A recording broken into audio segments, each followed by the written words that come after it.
Проектот Заедничка грижа за правилно насочување на учениците, поддржан од Министерството за образование и наука и Бирото за развој на образованието, денеска беше успешно спроведен во Основното училиште Никола Каре во Кочани.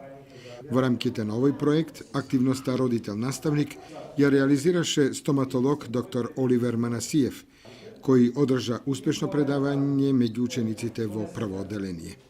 Се вклучивме во кампањата родител предавач.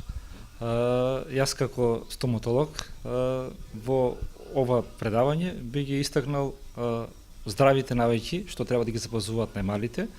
Значи, како да ги мијат запшињата, како да го чуваат оралното здравје, на што треба да внимаваат, како да се хранат, се со цел за да имаат здрави заби, бидејќи знаеме дека здравјето потекнува од устата. Меѓу пациентите ќе предавањето за првачиња, за прво одделение во Основното училиште Никола Карев учи и мојата ќерка, кој така е прваче и се надевам дека заедно со незините другарчиња, сокласници, ќе ги споделиме искуствата околу рано стекнатите навики за превентивно оралното здравје.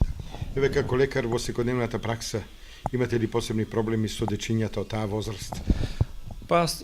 Проблем со кој што се соочуваме се секако стравото од стоматолог. Значи, секој пат кога ќе доаѓаат децата на стоматолог, ние се трудиме и апелираме до родителите да бидат првите посети кога дечињата се уште имаат здрави заби. Значи, да се запознаат со стоматолошката ординација, со инструментите со кои што работи стоматологот, да видат како работи, буквално да направиме еден рутински преглед, каде што стравот од белиот мантел на детето ќе исчезне. Па во понатамошните посети да можеме да работиме и за да имаме соработка од тие дечи.